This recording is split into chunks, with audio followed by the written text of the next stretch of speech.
Hello, everybody. Hello.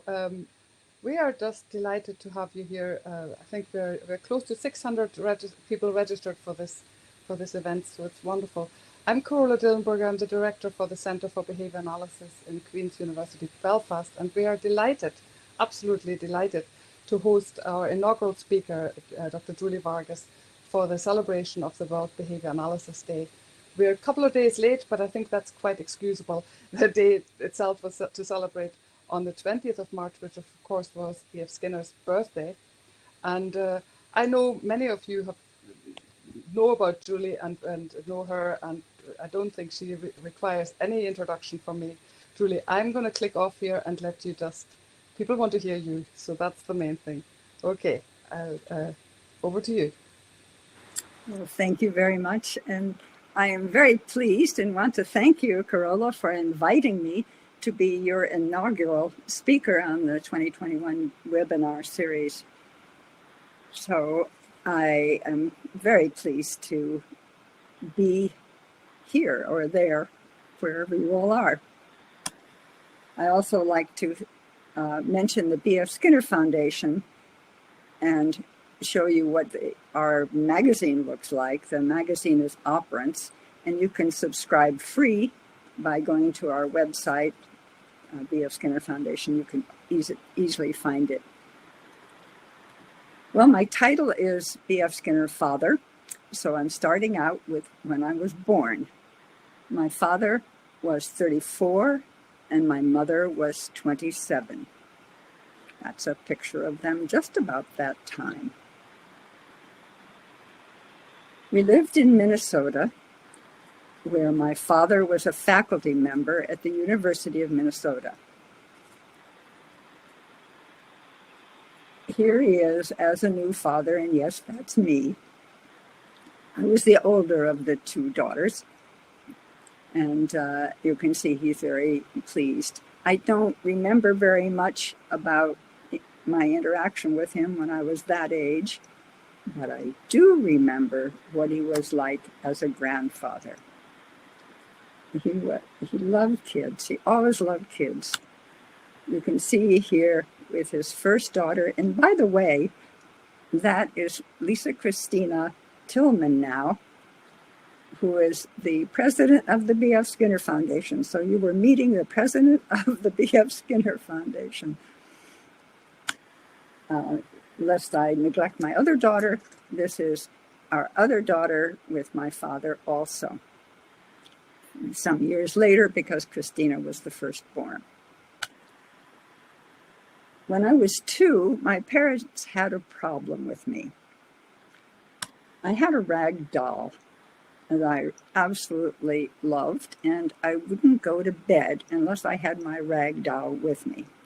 Now, you may not think that's much of a problem, as I don't, but remember, these are new parents. They didn't know much about anything, and they were reading that it's very bad to have a child get dependent on a blanket or a doll because it can cause real emotional problems later.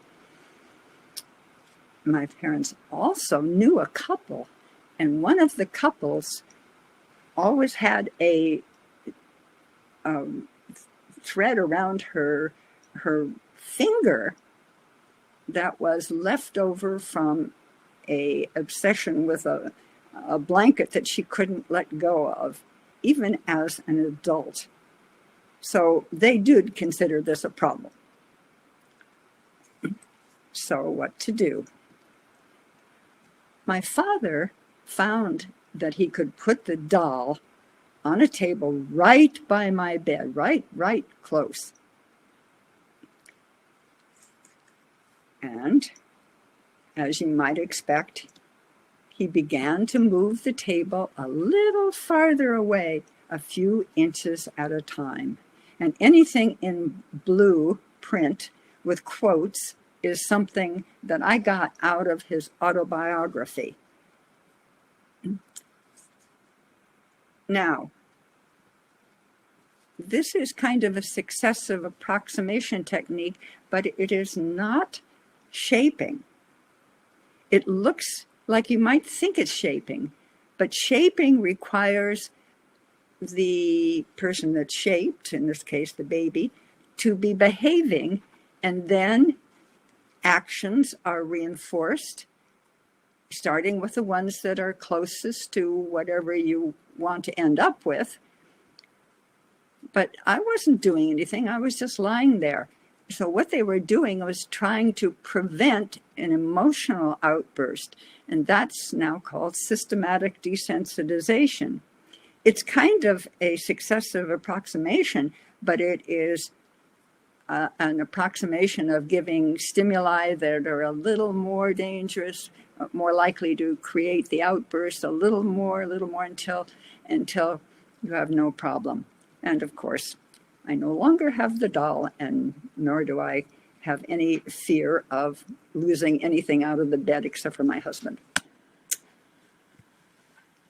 In 1941, my parents bought a house near the university. This is it. It was 2297 Falwell Street.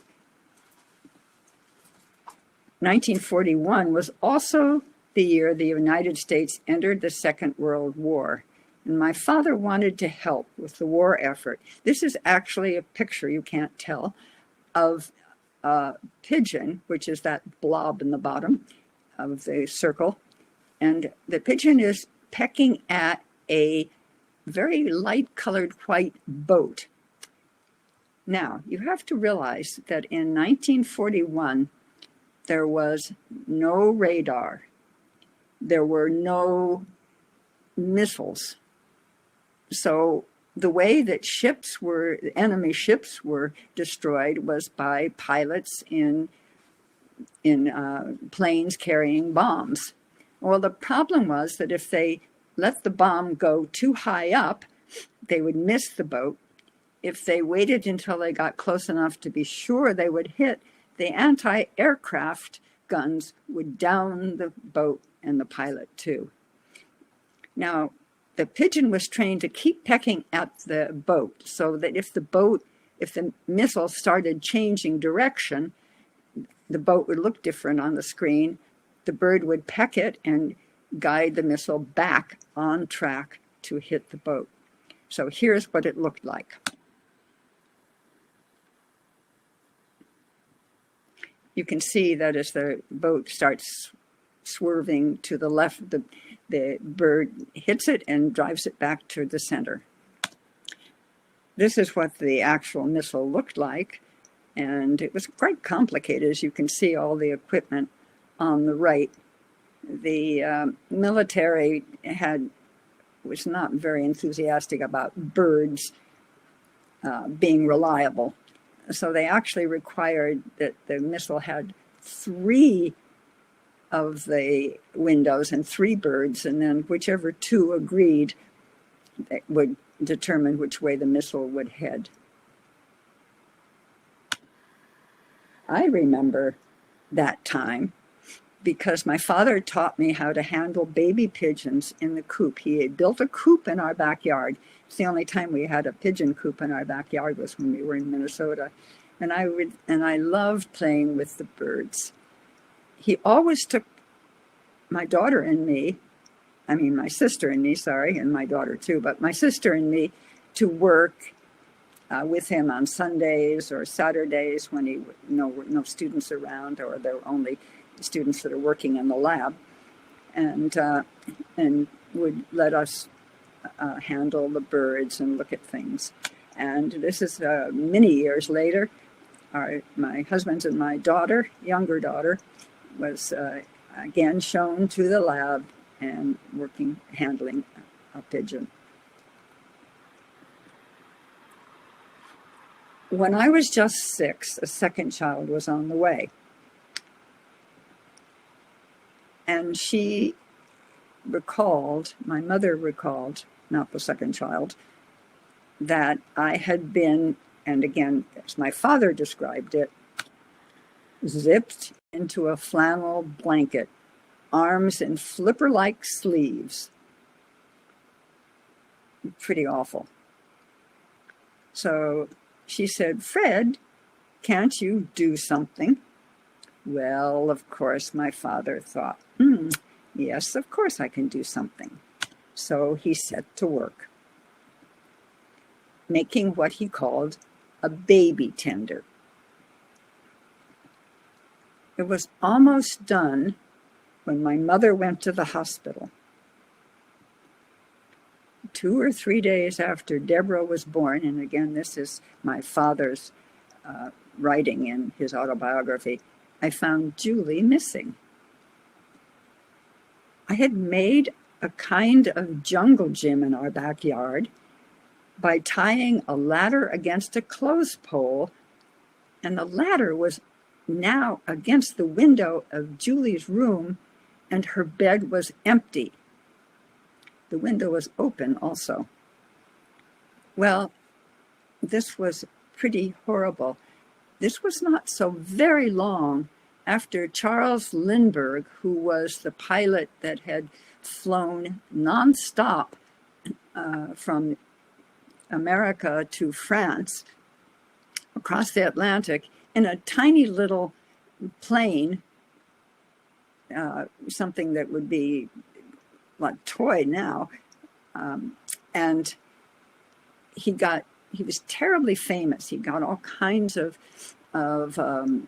celebrations when he came back on a boat, and his son was taken from a second-story window of their house, up against which there was a ladder. So what had happened was I had, next to our house, I had met with Karen, who lived next door. Well, in 2013, I'm going to back up just a little bit, Abba was in Milwaukee. And a colleague of mine, Gail Peterson, contacted the people who owned the house that I had lived in my first 6 years. And the people were very nice. 2297 Falwell Street was now owned by the Demarest. They were some biologists, very sweet people. They said I should come over and take a look around. They would show me the house. So this is the house in 2013. You can see Karen's house is right to the right. And this is the back. That was my room. And that is what Karen and I managed to arrange. So, what had happened? Well, Karen was a Catholic, and she convinced me that I absolutely had to go to early morning mass. I had gone to church.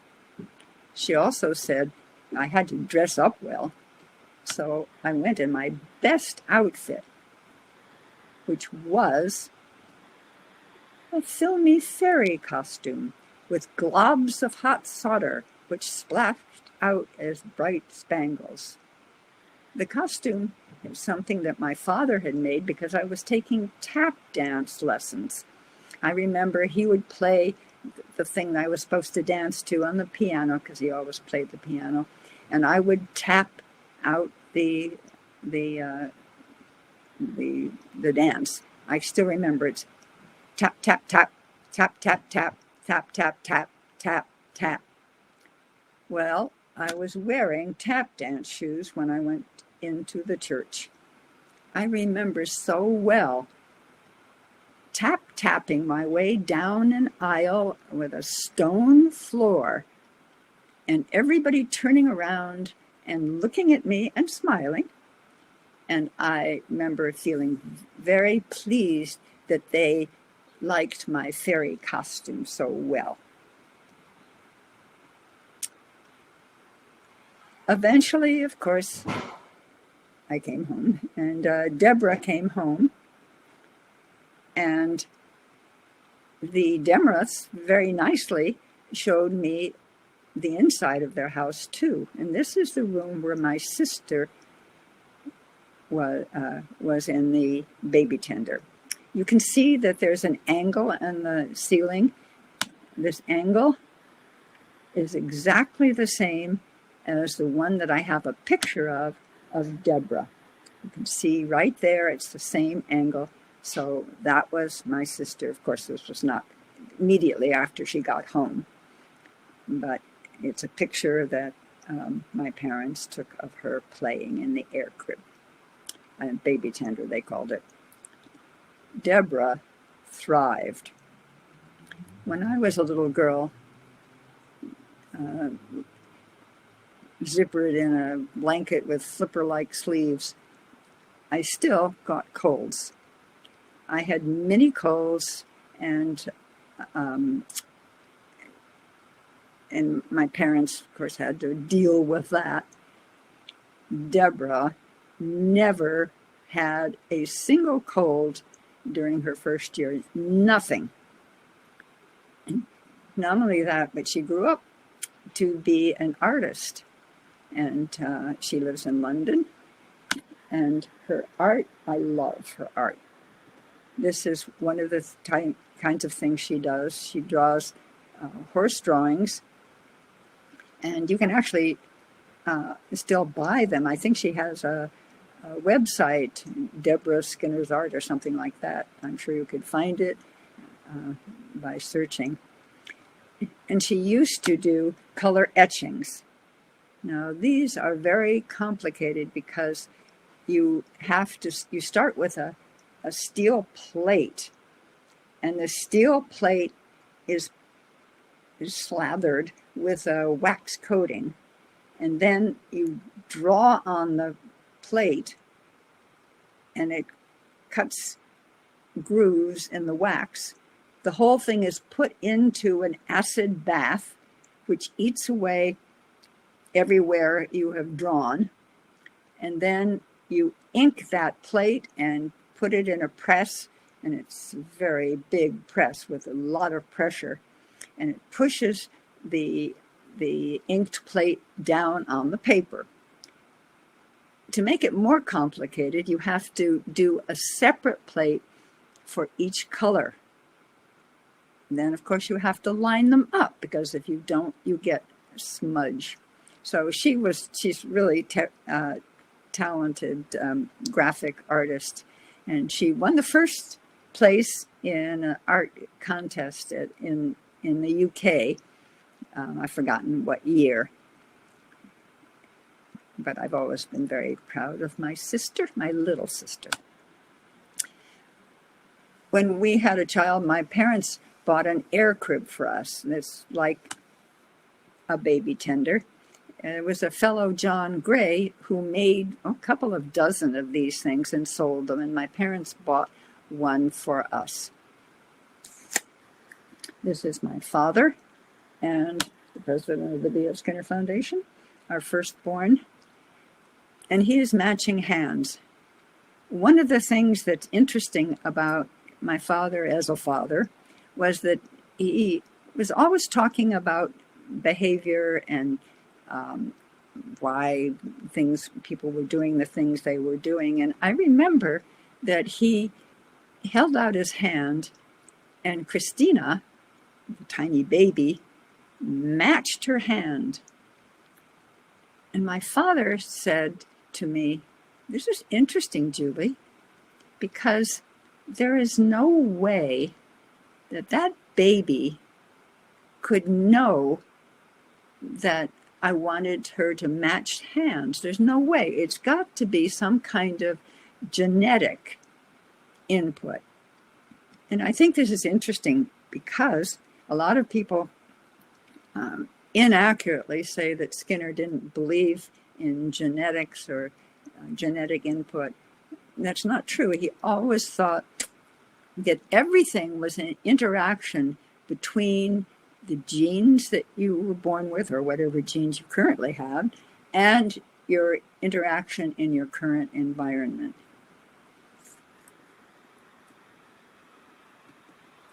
Back in Minnesota, there was another adventure. This time, it was my doing, but it was with Karen again. I had read that that some people in stories or in books or something had run away. And I thought that was a wonderful idea.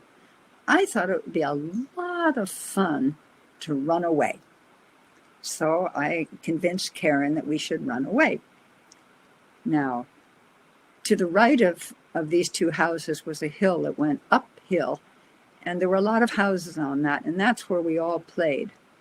We had never gone downhill, and again in 2013 I was able to take a photograph of the street that Karen and I went down, and you can see it goes around a corner very quickly. So we took off, and we weren't thinking of escaping anything, of course. We didn't take anything. We just were exploring. So we went down around the corner, and then it started to rain. So we saw a house with a porch, and we got up on the porch out of the rain. And we were there for a little bit, and pretty soon the door of the house opened, and the lady came out, and she said, "Hello." And we said, "Hello." She said, what are you doing?" And I said, "We're running away." Well, it wasn't long before she got the name of my father out of me, and she managed to track him down wherever he was. We only had one car, so even if he wasn't home, he would have needed to. He would have had the car, and so he came and picked us up and thanked the lady, and went home to where the houses were. He stopped in front of Karen's house, opened the door, and out she ran, up the walkway to where her parents waited. Karen's father grabbed her by the waist, picked her up, and started spanking her hard. I looked at my father. He didn't say anything, but I could tell that my father disapproved. My sister and I had never been spanked. I didn't understand why Karen would be spanked. When my father saw me, he welcomed me with open arms. He was delighted to see me. I always remember this because it showed that in his regular life as a father, as a parent, he followed the practices that he always recommended. As you know, he was always against using punishment as a method of control. And he did follow all of that at home. In 1945, my family moved to Indiana. And I don't remember much about those 2.5 years, except that my father, I do remember that my sister decided that I wasn't going to be the only one to run away. She would run away. She picked a little boy who lived close by, and the two of them went quite far out of town and were picked up and brought home, and he was beaten. She was welcomed with open arms, of course. Then my father was hired by Harvard University, and we moved into a house built for them in 1948 in Cambridge, Massachusetts. This is the house. This is the inside of the house. Over the fireplace there is a bottom of a old boat, which I will explain a little later. So anyway, that's where we had the fireplace. We used to have tea every Sunday afternoon, and we would sit around and talk, the whole family. And my father would often read to us. And one of the things he read one year was The Rime of the Ancient Mariner. by Coleridge, the whole long poem. And I will never forget, because he would interrupt and we would talk about things. Water, water everywhere, and not a drop to drink. It was when they were down in the tropics, and the sailor had shot the albatross, and so there was no wind, they couldn't move, no water, and bad things happened. One Sunday in late August, I found a sparrowhawk stuck in melted tar.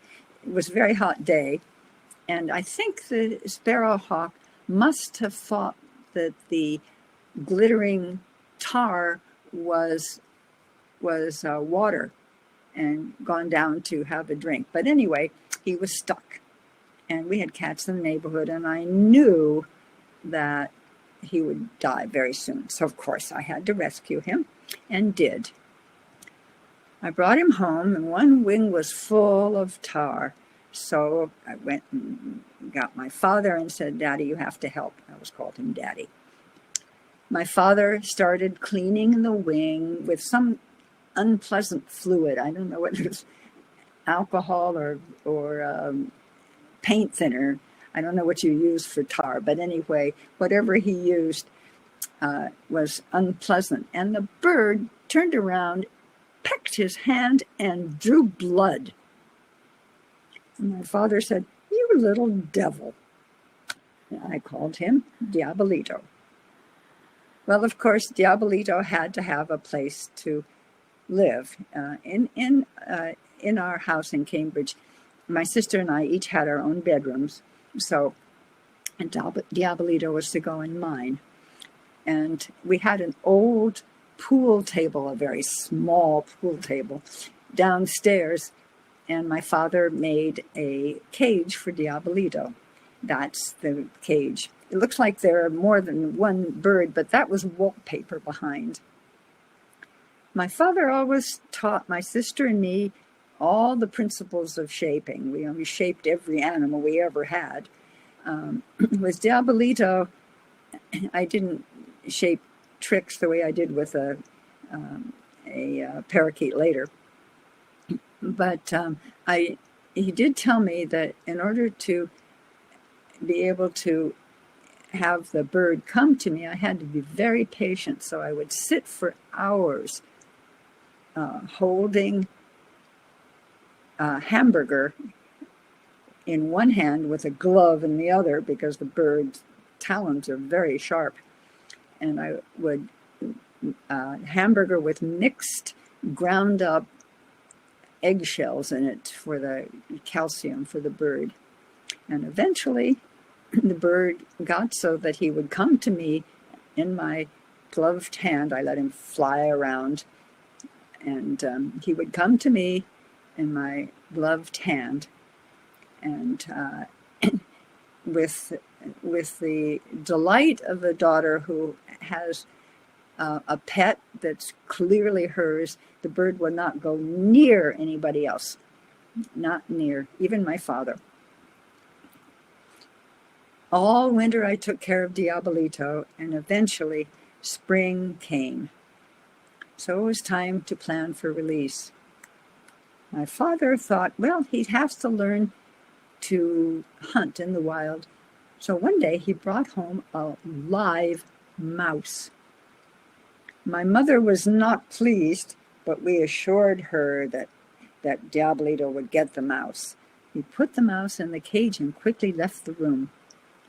Going back, we could see no mouse, no tail, no evidence that the mouse had been caught. But we assured my mother that Diabolito had eaten the whole thing.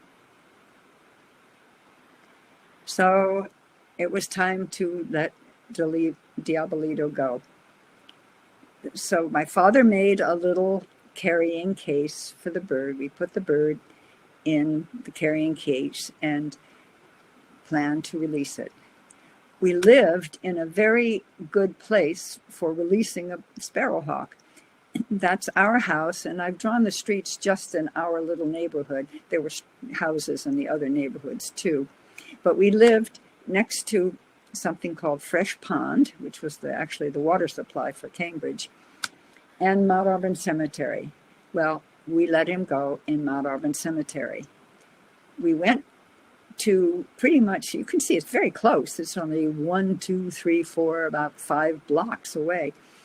I played a lot in Mount Auburn Cemetery, and I knew exactly the place I wanted him to be released, and that was Dell Pond. I took this picture just last week, but it's about the same right time of year, and it hasn't changed a great deal, except there was a bench there. And my father and I sat on the bench. He let me take my time to release the bird, because obviously I was not really happy about letting him go, or her, as the case may be. I never found out what it was. And so eventually I opened the top, and Diabolito took off. I turned around to see if Diabolito would look back at me. Nope. Diabolito just took off. No appreciation for all the work I had done. I was heartbroken. My father put his arm around me, and he said, Julie Bug, he called me Julie Bug, Julie Bug, that's the best possible thing, because you don't want Diabolito ever to approach a person. He's much better staying wild. That made me feel a lot better, so we walked back to the house. I remember mostly that during the time that we lived in Cambridge, the summers on Mohegan Island. It's 16 kilometers off the Maine coast. It was known as an artist's colony. Here are 2 of the paintings done of the headlands. That is an actual picture of the same headlands. Mohegan was where my father had courted my mother, and I think this is probably a picture she took at the same place with the same headlands in the background. Mohegan was a very small island. It's only 3 kilometers long, a little over 1 kilometer wide.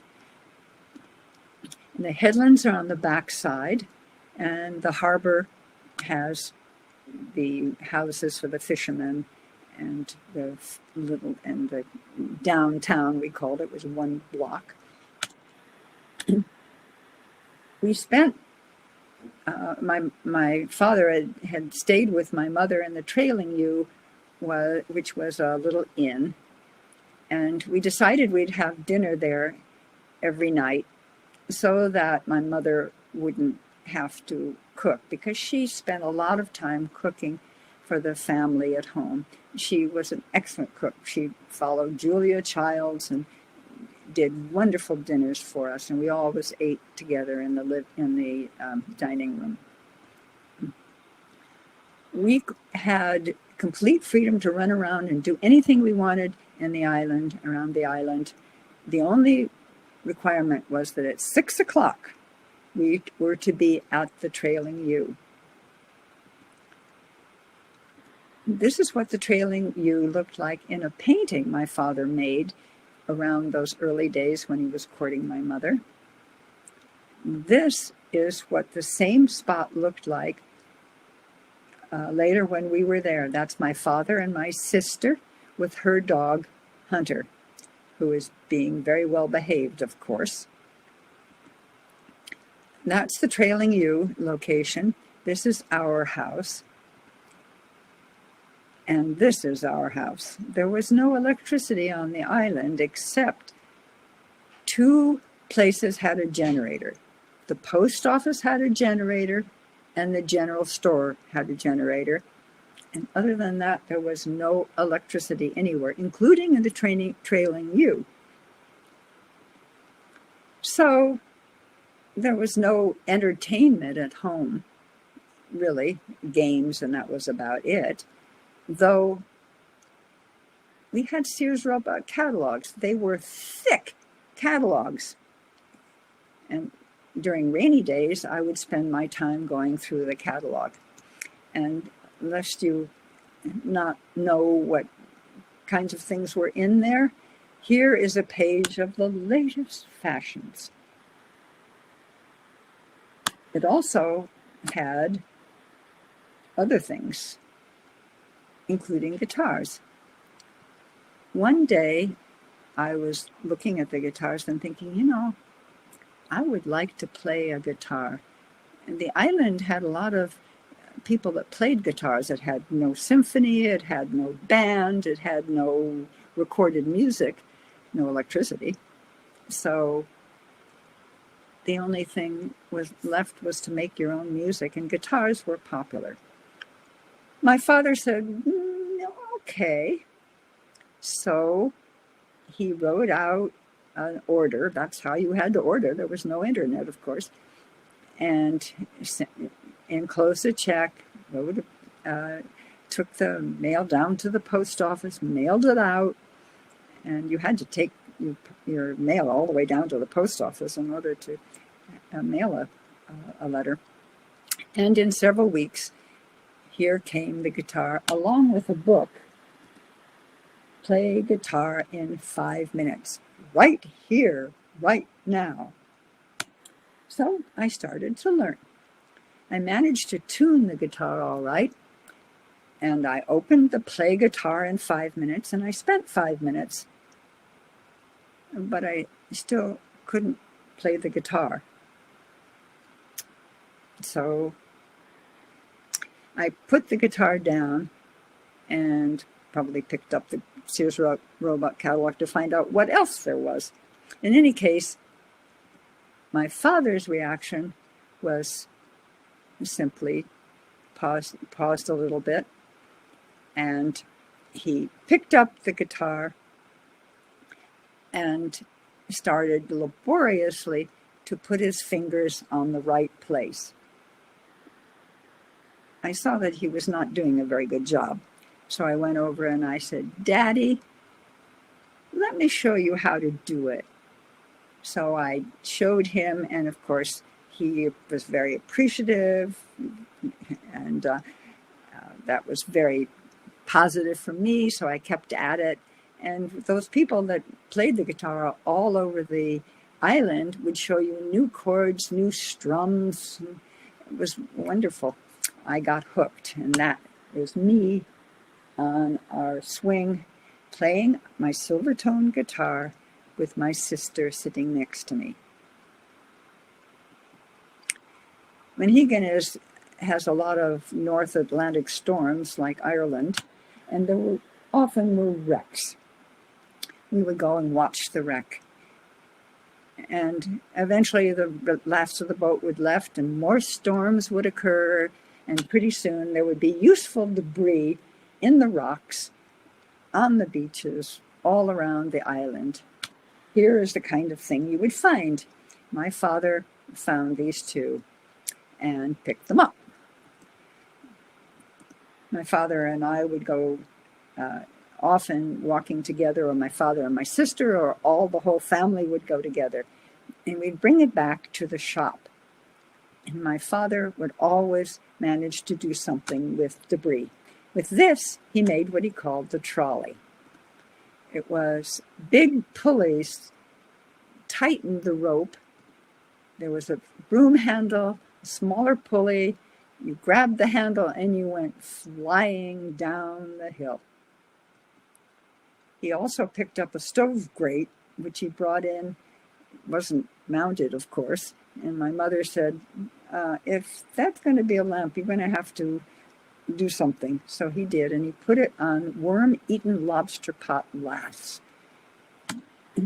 Fishermen, which was the main industry on Monhegan, had lobster pots. These were the lobster pots in those days.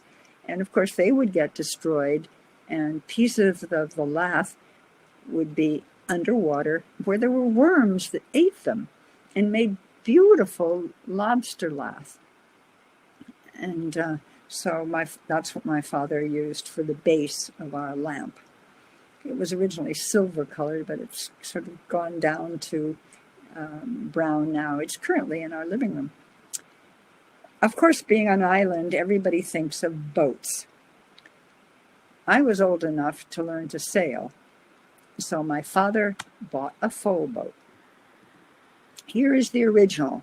There was a mast, a tiller that operated the rudder, but there was space for two people. It was a rubber bottom and a canvas top. And it was very irritating because the tiller was right in the middle. So my father figured he would make an improvement. He took out the tiller, put pulleys that operated the rudder, and you could just put your arm on the side and control the rudder by moving the rope. Here I am sailing on Mohegan with my sister's dog, and note, no tiller. I spent many, many hours sailing with my father, with either he doing the sailing or me doing the sailing, and we would go far out of the harbor. You can see there are some islands far out of the harbor there. Our house was here, Trailing U was there, Whitehead was there, and Fish Beach was where you kept the boat. And the boat would sail, or we could sail around the harbor, but we liked to go out in the open. Here we are sailing out of the harbor.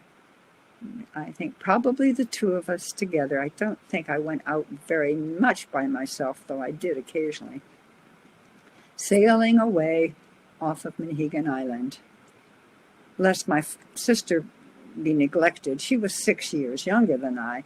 He made a rowboat for her, and the two of them would go out often and go fishing. They would usually, either if they were little fish, they would throw the fish up for gulls to catch in the air, which they would, or they would drop them back in the ocean. Because we ate at the Trailing U, there was no point in bringing the fish home. Summers would always end, and we would go back home. We lived in, as I say, a nice place between Mount Auburn Cemetery and Fresh Pond. My father always did a lot of walking, and when we were home, we would always go along walking with him. My mother was not so athletic, and she would walk occasionally, but she didn't do most of the walking. So most of the walking was either me and my father, or my sister and my father, or the three of us. One of the places we liked to go was Fresh Pond. This is Fresh Pond today. You can see all of the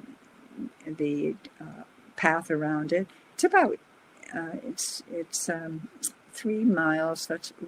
What's that? I don't know. It's a very large pond. It would take an hour to an hour and a quarter to go around it. And while we were going around, my father, when it was just my father and me, he would talk usually about something he was working on at the time. And I remember one time he was talking about the concept of agency. He said that people thought that people had free will, that they could just come up with actions without any genetic or operant or respondent input. There was just, all of a sudden, came from what he called a homunculus. The homunculus would be the agency inside the body that was the location of this wonderful free will. Years later, when I was studying behavior analysis, I started reading things that my father wrote. And I would occasionally say, oh, I remember that. That was when we walked around Fresh Pond. My sister also would take walks with him. This was actually taken the year before he died. They would walk around the neighborhood. which, as I showed you, was a fairly small neighborhood with just a few streets. My father at this time no longer went to Fresh Pond. He would just walk around that very nice neighborhood. In the 60s and 70s, my sister and I eventually left our Cambridge home and went off to college, or I got married, went to West Virginia. And my father would very busy in the 60s and 70s. He was always out giving talks. Anywhere he went, he would send a postcard. He always drew somewhere on the postcard a picture of himself waving. There is my father waving out of this Holiday Inn. On the back of the postcard would be the message that he was writing. It's very difficult to read, but this is what it says. Just finishing one more last week of lecturing. Next Tuesday, I will hear whether I win the National Book Award in Philosophy and Religion. Chomsky is another nominee. Now, you may not know who Chomsky is. He was a philosopher, I don't know. He criticized verbal behavior by saying that my father was an SR psychologist, stimulus response psychologist. And you know, of course, my father was never a stimulus response psychologist. In fact, it was Pavlov's stimulus response reflexes that he called respondent that differed from what he found, which was the effect of postcedence on behavior, which he called operant. He named it operant. So we were not, my sister and I were not fans of Chomsky. Neither of them won. It was won in 1972 by a book called Righteous Empire, The Protestant Experience in America by Martin E. Marty. My father went on to say, I've been holding up well, mobbed by audiences, voice cracking, love to all, Pop. My sister always called my father Pop. I always called him Daddy. So even if you couldn't see the address on the other side, you know that this was from my sister. After Ernie's and my daughter was born, trips back and forth from Morgantown to Cambridge increased. Here we are at one of the celebrations of some celebration, I don't know, Thanksgiving or Christmas or something. That was our firstborn. No, and that's my father. Notice who's at the head of the table. And notice who's looking at whom. That's my sister. I think it was her husband that took this picture. That is Ernie. And that's my mother, who I'm sure cooked a marvelous turkey. It does look like a turkey on the table. It must have been Thanksgiving. We always ate in the dining room, and the table expanded to fit all of us. He would visit us in Morgantown, and every time he did, we would invite our students and colleagues to come over to the house, and he would always be dressed very properly in tie and suit. And then afterwards, he would go out, or before maybe, and play with our daughter, pushing her. I think this is our second daughter. When we visited him in Cambridge, we had Christmas there usually, and my father would be sitting on the floor playing with the kids. He always loved children. And in fact, whenever we had a reception for him in Morgantown, if any of the students brought a child, I would know that by the end of the evening, the child would be sitting on my father's lap. Here's a picture of my father working with our second daughter, Justine, in OD. Notice tools are all our hand tools from Mohegan. My father loved teaching, and he made teaching games for us. I don't remember this as for me, but it was for our grandchildren. This is how it works. You have cards with drawings on them, and then he made all of these shapes. Physical. These were the physical pieces. It's hard to tell, but they are actually physical objects. And the game was you would be given a card, or pick out one, and reach inside a box that had all of the pieces in it. You can see you would reach in there, and it would be covered so you wouldn't see. And you have to feel around until you find the piece that matched, and you would bring it out. And of course, that's successful. The nice thing about this is you could make the difficulty slowly increase. You could start with only a few of the physical objects inside and with the one drawing, or you could start with just simpler shapes and progress to the more complicated ones. But it was interesting that it really gave you a very good tactile sensation of where everything was. My father definitely believed in having fun. He would go on trips with my mother, or with me, or with my sister, or with all of us. And inevitably there would be some place where you're supposed to put your hands through and your head through, and you could take a picture of the person in a funny position. My father always did it. And he was always invited to Abai.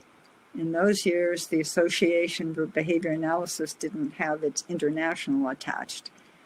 And they always invited my father to do something for their banquet. They always had a banquet, a huge banquet room. Almost everybody went to the banquet. And they would schedule him to be the very last talk because he attracted huge audiences. And so people would stay until the very end of the convention because, as you know, if any of you have been to conventions, people have a tendency to stay for a little bit and then take off. In this case, he was dressed up as Pavlov's nephew, and he talked in English, but very, very Russian sounds, and said that this Skinner thought he invented everything, but it was actually my uncle Pavlov who invented all of his research and operant and everything else that he said he did.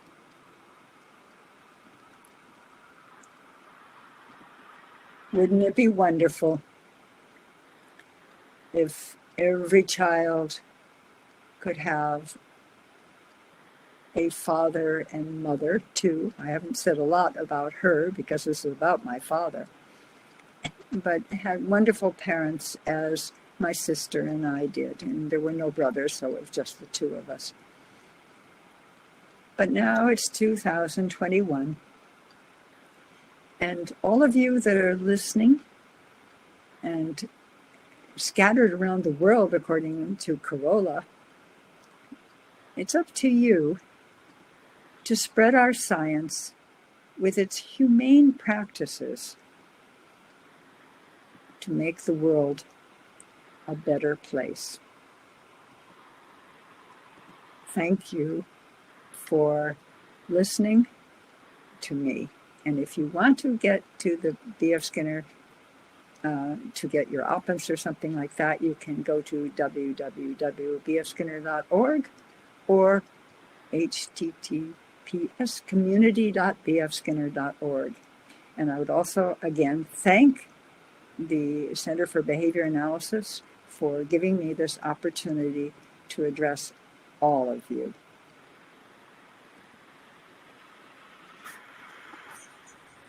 Hello. Let me see. Oh, yeah, here we go. It took me. Julie, thank you so much for a wonderful presentation and a wonderful talk and sharing those precious, precious memories.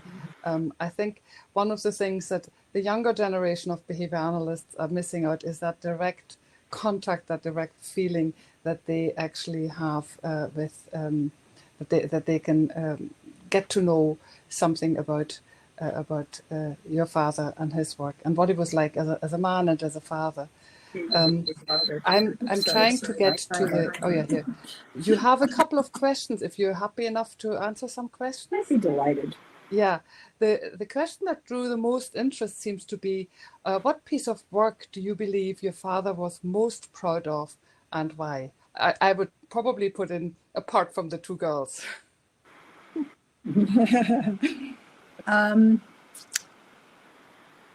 That's a very interesting question and a good question.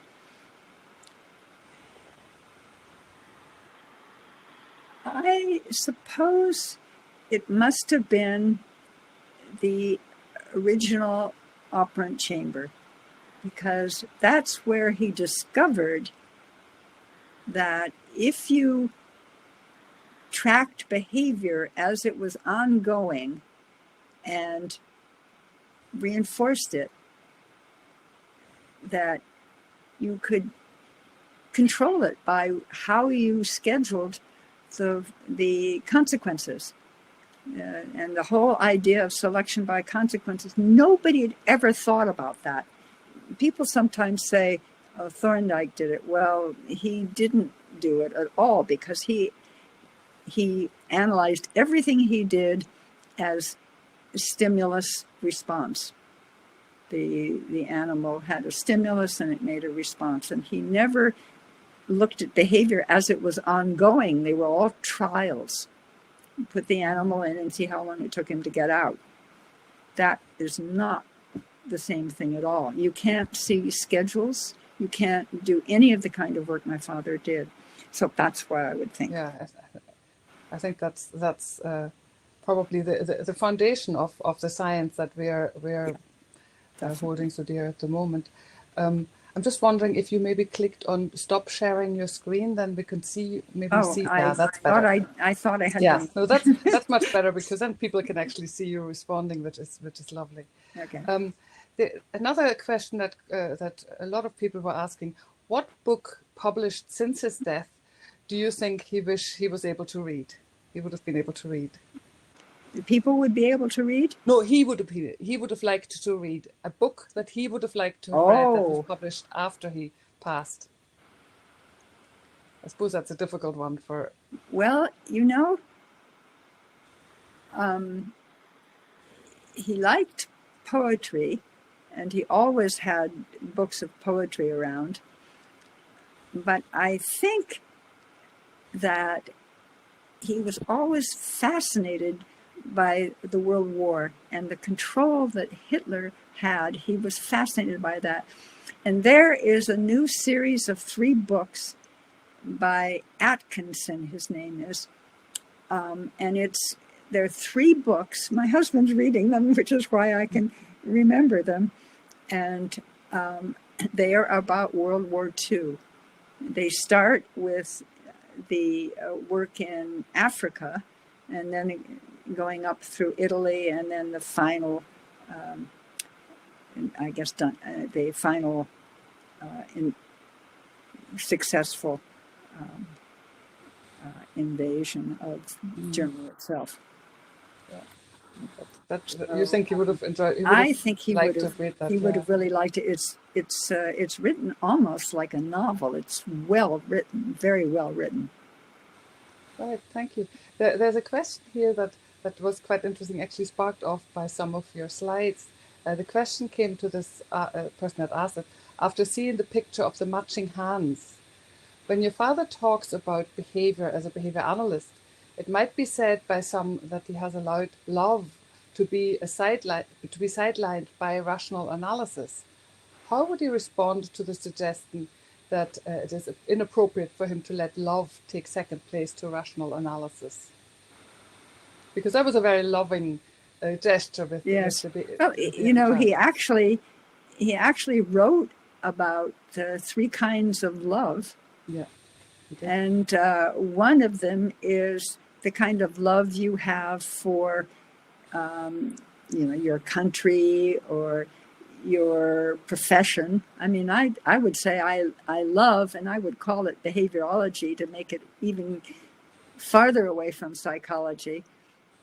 But I love the science, operant conditioning and that, but it's very different kind of love than I have for my children or my husband.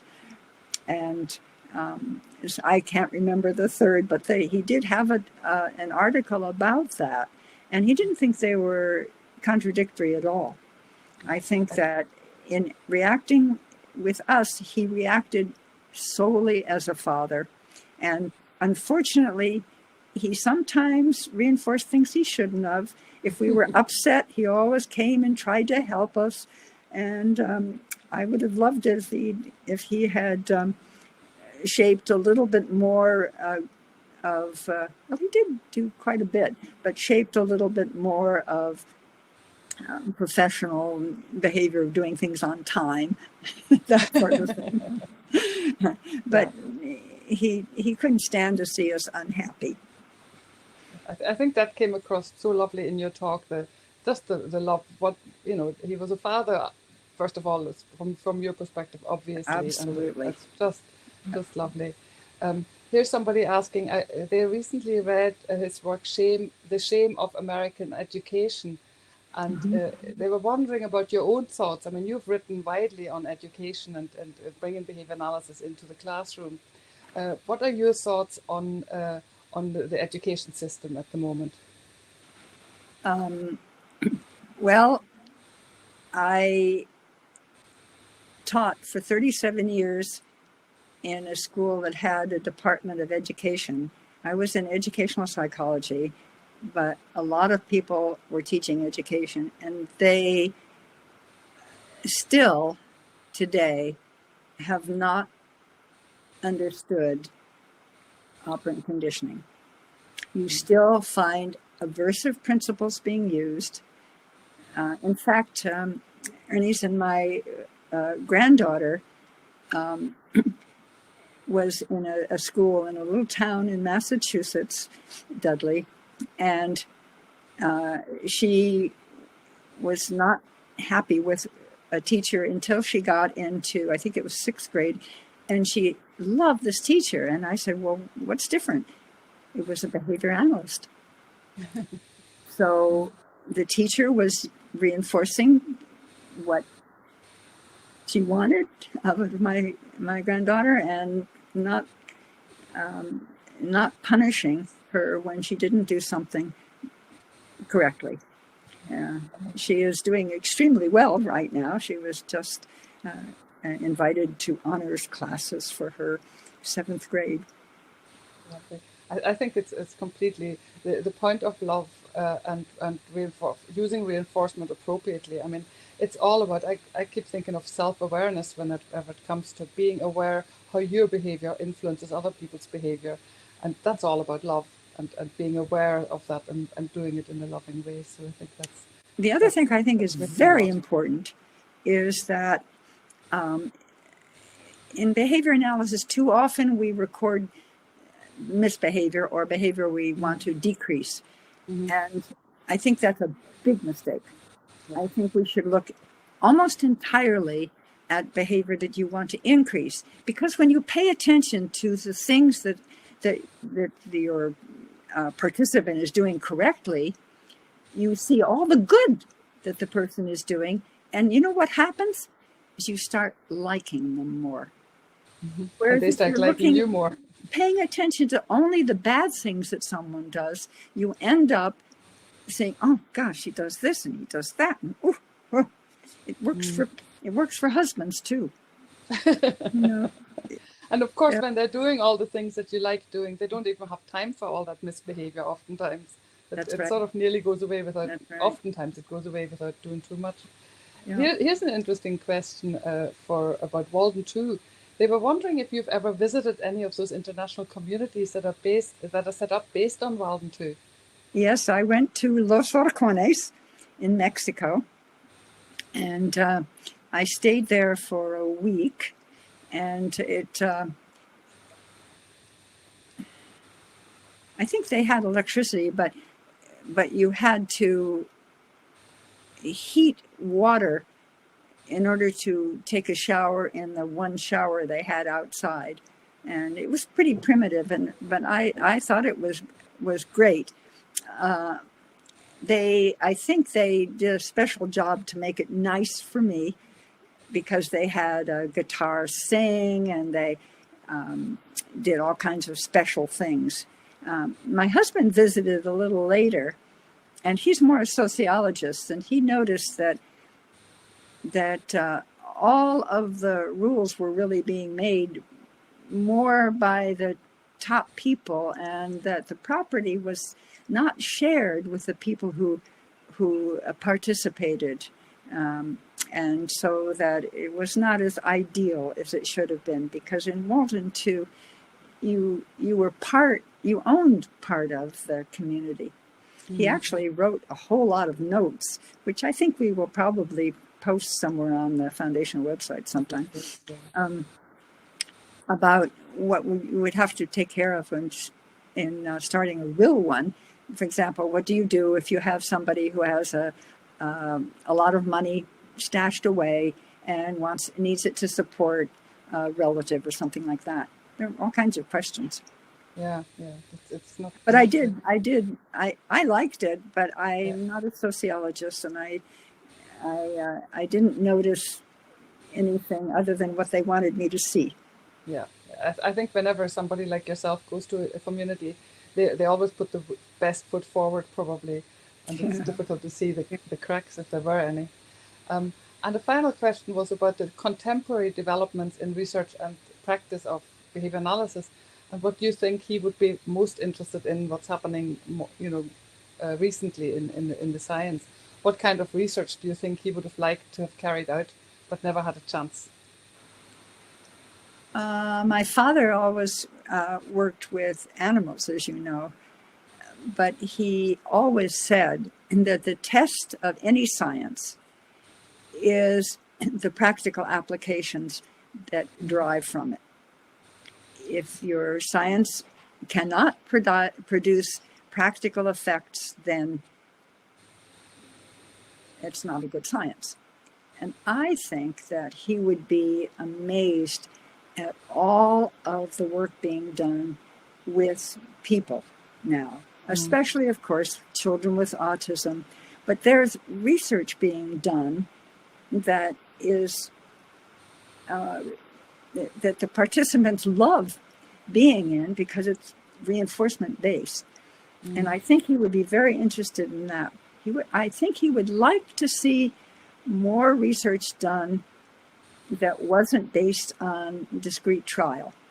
Yeah, absolutely. He always liked an organism that was, freely existing. So he would be most interested in research done on playgrounds or in open areas, I think. Yep. But I think he would be fascinated by work being done with people, because that was ultimately what he thought should happen. And he would be pleased as punch to see that it was going on all around the world. And he would be delighted to know that this talk was being hosted in Ireland. Did he ever come to Ireland? Did he ever visit Ireland? No. Did he ever visit Ireland? Gosh, I don't know. I know he visited the UK. I don't know. No. Well, I actually wanted did. to. Yeah, I know you did. And we would have loved to have had you up in Belfast a couple of years ago. We nearly got you, but it didn't happen. So we were just to. I actually wanted to finish on this very positive note about how he would have loved the work with people, and that he really was. I mean, I took some notes about the kinds of things that you were looking at in your talk about how he just loved you, the two girls, and how he taught you through a very roundabout way a lot about the science. It was just lovely. And I would like to one pitch. I just the third edition of my book, Behavior Analysis for Effective Teaching, came out in June, and I have not been good about publicizing it. So now my editors will be happy. Well, I think everybody should definitely. We have it as one of our core texts on our master's course in Queens. Nice. So it's definitely because we're a school of education. We have one of the modules is behavior analysis in education, and your book is the core text on that. And I would highly recommend everybody to look into it. Julie, it was an absolute pleasure. I know we've kept you a little longer than expected. It was an absolute pleasure. We were so proud to have you celebrate with us the first World Behavior Analysis Day that was actually placed on the 20th of March for your father's birthday, and I think it was very fitting to have you give us this inaugural webinar for this, and for any listeners to know that the webinar will be hosted on Behavior Live, but it will also be hosted on the B.F. Skinner Foundation website, and of course in Queens at the Centre for Behavior Analysis as well. So you shouldn't be able to miss it if you really want to see it, and CEUs were available. So if there's any issues with CEUs, we'll deal with those. But in the meantime, thank you so much for a wonderful insight into the life of B.F. Skinner as a father and you as his daughter. And thank you so much for inviting me. It was absolutely lovely.